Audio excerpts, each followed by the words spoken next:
Предупреждение: мощно земетресение с магнитуд 8,8 по скалата на Рихтер удари Русия.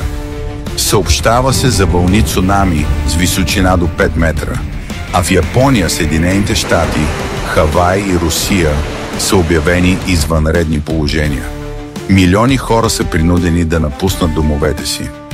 Библията отдавна ни предупреждава, че ще има глад и земетресения на различни места.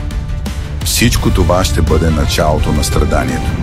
Това не е просто бедствие, а предупреждение от Бога. Все още ли спите? Сега е момента да се събудите. Покайте се и живейте свят живот. Вярващи в България, готови ли сте? Ако и вие очаквате завръщането на Господа, моля, напишете амин и споделете това съобщение.